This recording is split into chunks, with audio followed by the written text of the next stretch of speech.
So, good evening. As you can probably tell from the accent, this is not Mace. My name is Dom Camus. You may know me online as Bateleur on such sites as MTG Salvation, and Mace has kindly allowed me to do a draft on his channel. So this evening I'm going to be drafting DGR, which is a format I'm very fond of. I've been drafting online, on Magic Online, since Onslaught came out, but in fact my Magic career dates all the way back to Revised. My first ever limited play was Ice Age sealed deck, so things have changed quite a bit since then. Anyway, I hope you enjoy this. Let's go. Right, so here we are. Pack 1, pick 1, and well, there's a few interesting cards here. The first thing that catches my eye is the Unflinching Courage. Surprisingly strong card in this format. Well, I say surprisingly. Armadillo Cloak and Loxodon Warhammer and all these things since then have always been good. But what's interesting in this case is that it's a little bit harder to deal with than it sometimes is. What else is good? Gaze of Granite. Takes a lot of mana, but can be powerful. And Corros de Gorgon's also not bad if you can set it up. Now, in this format, I prefer cheaper cards generally, given a choice. It's not too difficult to fill out the top end of your curve. So I'm going to start with the Courage. Okay, so second pack. What do we have? Well, there's a lot of green cards here. First card to catch my eye is the Scab Clan Giant. This can be very powerful. However, it's a 6-drop, and most 6-drops tend to be quite good. Nothing enormously powerful here. I would generally prefer to take a green or a white card to support the enchantment I already have, but Battering Krasis is maybe a bit weak for a second pick. Rubblebelt Marker is a good card, but is red, so I'd be shifting colours somewhat. I think I'm going to take the marker just on power level grounds. We don't really know that either green or white are open, so better to be flexible. Although, speaking of green or white, here in the third pack we have Alive Well, which is a very solid card. Kral Warrior is also not bad at all. It's one of my favourite 2-drops. But I think the uncommon is probably the better card. Again, nothing else all that remarkable here. It's a relatively weak pack, so not too unhappy to just take this and move on. Sort by cost here. Find it easier to see my curve that way. Okay, so fourth pick, and this is starting to get more interesting. So again, it's not a particularly strong pack. However, the card that catches my attention here is the Zertar Druid. It's a pretty good card if you're in Gruul, and also, if I were going to consider something like green-red splash white, that's also nice in a number of ways, both as an accelerant and to help me with tempo, because that would be an aggressive deck. And also just as an additional mana source, so I think that's my pick here. Right, pick 5.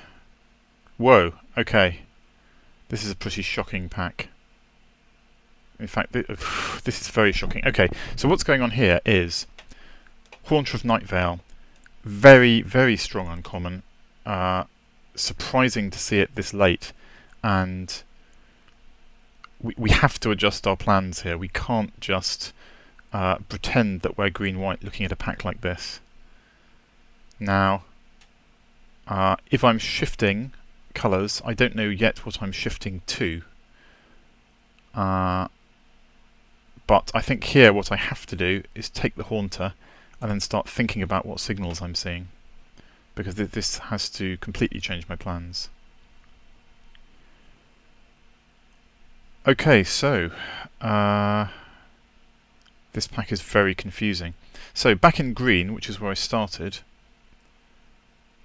we have Thrashing Mossdog, which is a strong card.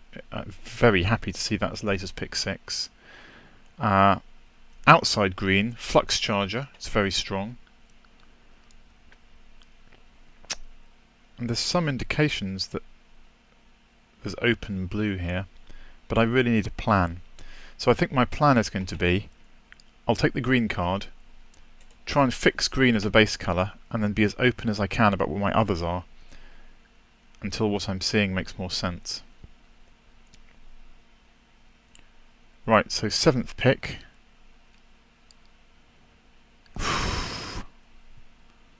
Goodness me. Okay, so this card needs talking about. Zertar Ancient is a very dangerous card.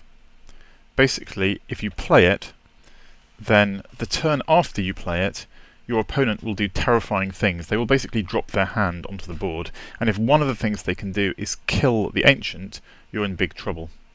So I'd much rather have the Guildgate here, even though it's not in colours that I'm particularly excited about. I'm going to need mana fixing generally, and so it's just better for me to think in terms of possibly wanting it. Right, so things are calming down a bit here.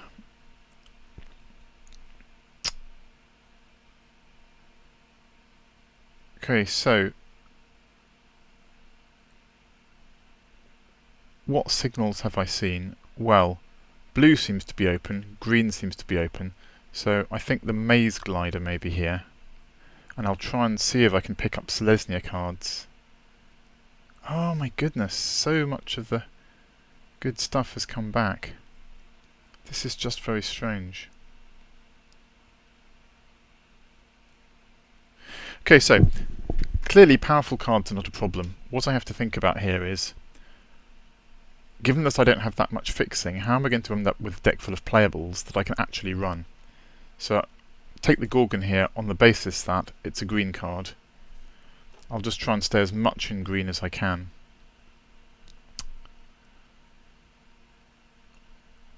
Right, what are we seeing here? Bread for the Hunt is not very exciting. The two Maze Behemoths, if I'm in green, I have better things to do. So I think I'm going to take the Dimir Cluestone, just in case that's a useful fixing for my final deck. Right, so nothing very exciting going on here. I think Opal Lake Gatekeepers is probably the pick. If I'm still thinking about a green-blue base on the basis of the signals I've seen, that would make sense. Well, it's going to be one of the Cluestones. I think probably Orzhov is now looking slightly more useful to me than the Boros one. Okay, so nothing here. I'll take the Decree because it's probably good against us. Selesnya Cluestone is okay. Mutant's Prey we probably won't use. I'll hide that. Right, so on to pack 2. Gatecrash. So we still have a very poor sense of our colours. We just know that we're probably wanting green. Now, of the cards in this pack, Kingpin's Pet is probably the card I would want to be able to pick, but I think we really can't be messing around with Orzhov cards. Keymaster Rogue is possible if we're in blue, but I think really it's just a matter of taking the breeding pool, because we are going to want that fixing. Don't usually want to first pick the fixing, but there wasn't anything else there that was exciting enough. Right, what do we have here? Okay, well, Prophetic Prism could be very good for us to fix our mana. If we are green-blue, Nimbus Swimmer is a very strong card. Pit Fight is good if we're in green. So those three probably are the main cards. Mind Grind, incidentally, this rare up here, very powerful card, but really not for our deck. You just want to generate enormous amounts of mana and then mill them out in one go. So, do I want to take the Prism? Certainly the Prism is the safer pick here. I have to decide how much of a crisis this deck is in at the moment. Well, also, few low drops at the moment, so I think with regret I will pass the Swimmer, take the Prophetic Prism. It's very much a safety play. I don't have a clear understanding of what to expect here. Right, so I'm seeing red cards, which is nice, because I don't really care.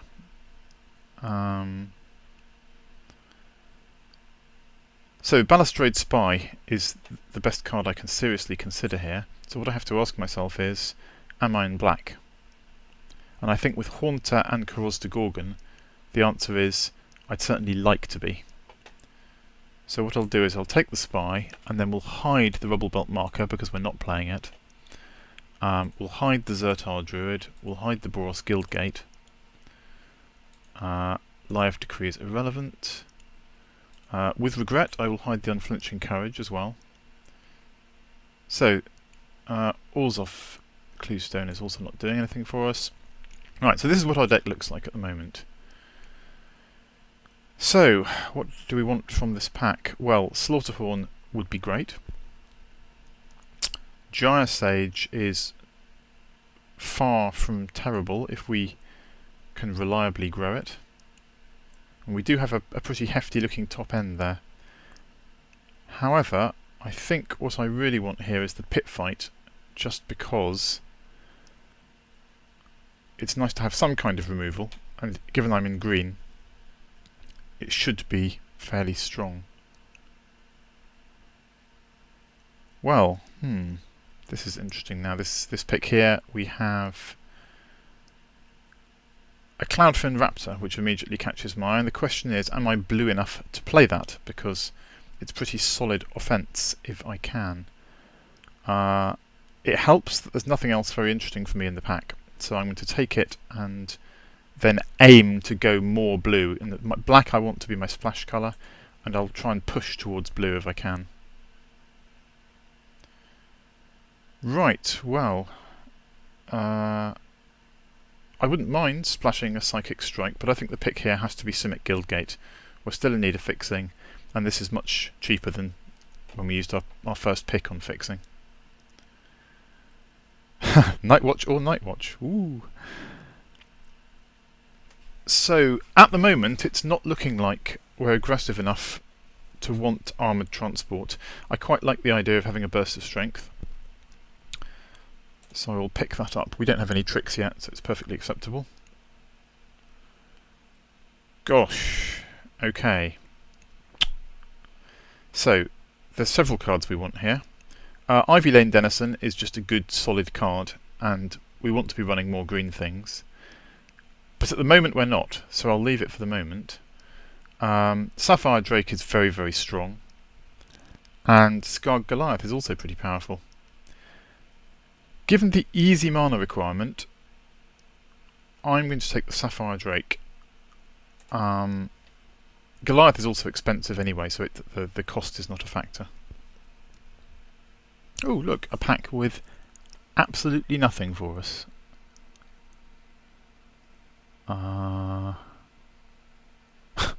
The two black cards are profoundly terrible. We have no interest in red. Yeah, I'm going to take the plains. I'd like to see my opponents running those cards. So. Gosh, okay, so we have a very late Death Cult Rogue here. And I think, given I already have a Burst of Strength, I much prefer that. Won't be super easy for us to cast, but it'll be very useful. Nothing for us. I will hate draft the Shielded Passage because that is actually a good card. Don't want to leave playables in the pack for no reason. Wow. Looks like it's Christmas. I would like a Frilled Oculus. Thank you very much. Oh, and actually both those cards are playables. I think Last Thoughts is probably slightly better for me. I have a couple of evasive creatures already. Might pick up some more. Bioshift is not a playable for us, I don't think. But you never know, with Scavenge we might get a lot of Scavenge, so I slightly prefer it to taking a land. Hide the lands, hide the lands. Right, so on to Return to Ravnica. And interesting first pick for us here.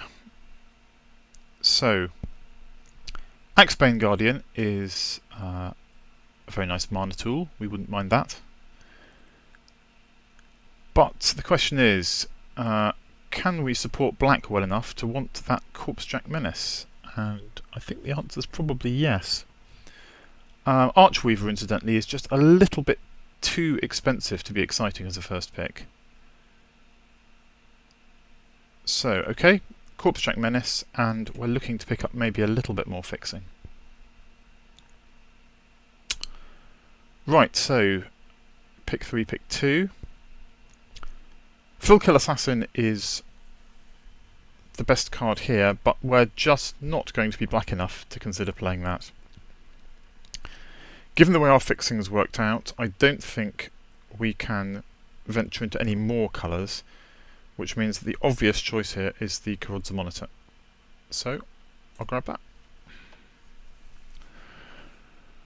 Right, third pick, and what do we have? Well, the Drudge Beetle seems like a pretty good idea for us because we're actually very short on early drops, so I don't mind taking that at all. Paralysing Grasp would be a nice card for us to have, but I think it's more important at this stage to sort out our curve. Otherwise we'll just be playing it on their 2-drop anyway, which doesn't help anyone. Okay, so not an amazing pack for us, but there are things we care about. Dark Revenant we could splash if we want another flyer. The Gatecreeper Vine will search for our Simic Guildgate, which helps our fixing. Inspiration could actually be quite playable for us. What's our late game like? Yeah, we don't have a brilliant late game. A little bit short on ways to win. I think I prefer Gatecreeper Vine. We still don't have much to do in the early game.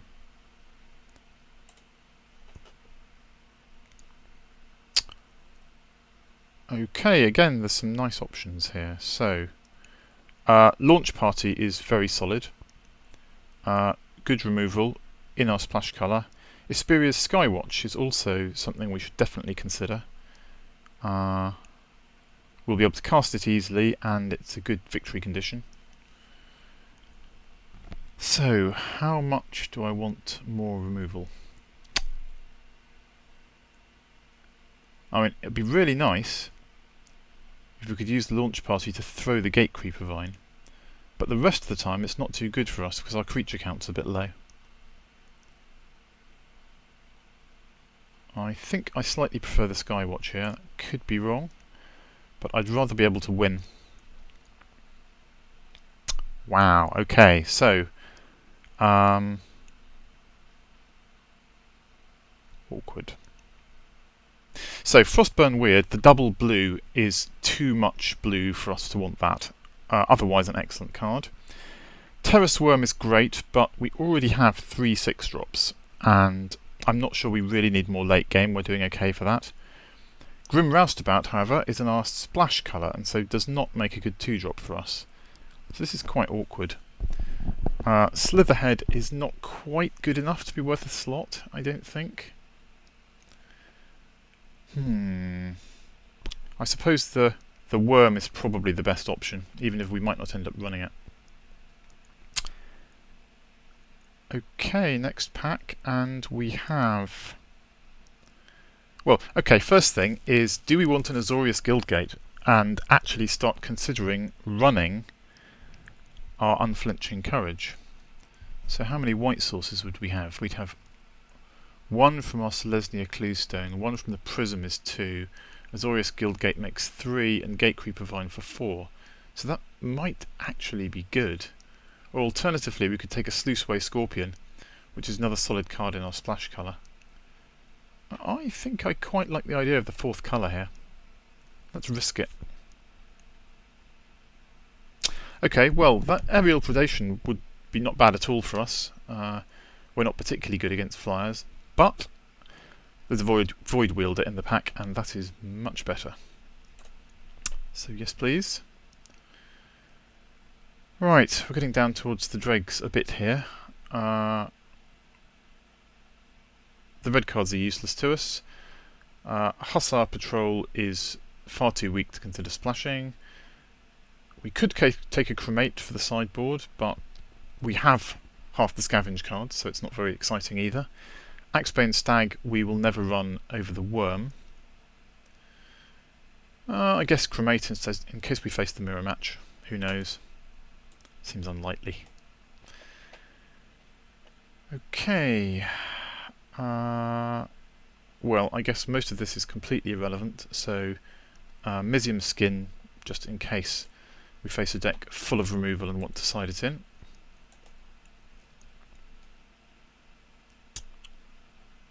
And there's really nothing much for us here, but I'll take an Inaction Injunction, in case during deck building we just end up with a blank slot. And it's quite a nice card. It sort of cycles, but then gives you a bit of tempo back. Dark Revenant, yes please. Okay, well,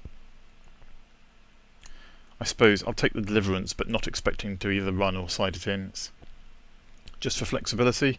And Grizzly Salvage we won't run because it's too black.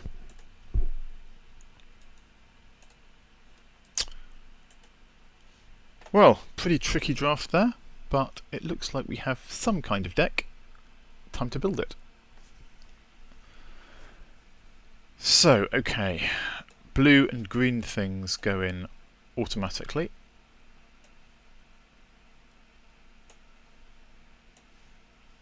So we have this very nice top end up here. 3 solid flyers at our top end.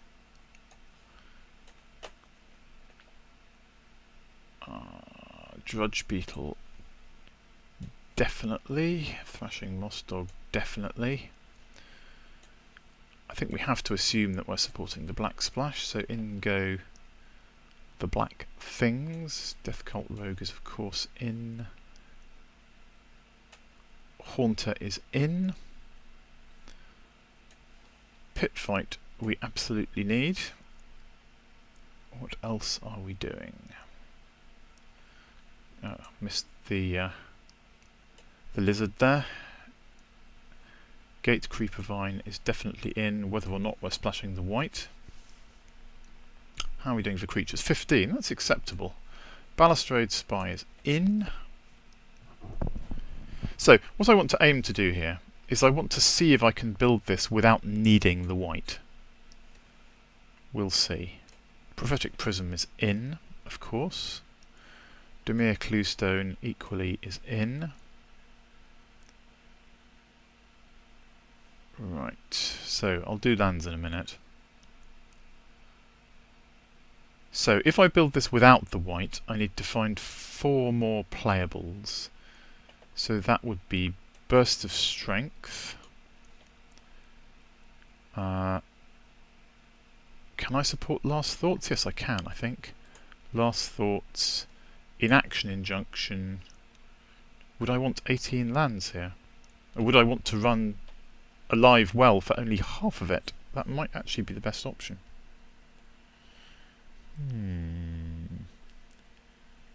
Let's see what that looks like. Yeah, that's not too bad. And with a Cluestone and both the Prism and the Injunction effectively cycling, I don't think we want to be 18 lands here. Okay, so Is that better than if we add the white? That's the question. Well, white doesn't actually give us that much. It gives us unflinching courage, and it gives us mana problems. So I think I like this version better. The other question, I guess, is would we want Dark Revenant in place of Alive Well? But I think the answer is probably not.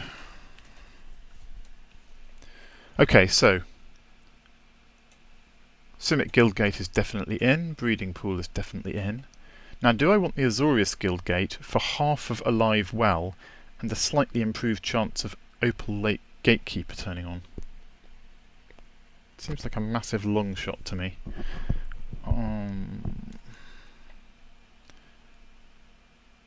I think I'd rather play without it. So, lands. What does Magic suggest? It suggests 5 green, 6 blue. Okay, that's clearly too much blue because our dual lands, which it ignores, are already producing blue.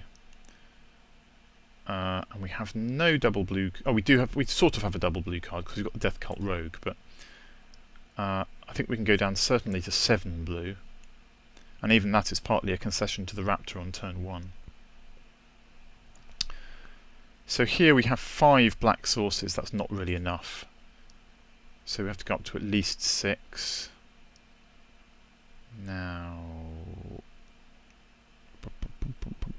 actually, do we need 6? Our first black play is the Balustrade Spy, really. Oh, is 7 green enough, I guess is the question. 8 from the Prism. Yeah, that's not bad. I quite like that mana. Oh, but that's only 16 land. Apparently I can't count. Okay, so what would I like another one of? Well, not black. 1, 2, 3, 4, 5, 6, 7 blue. I think I'll have another forest. Okay, so that's looking pretty good. Let's submit.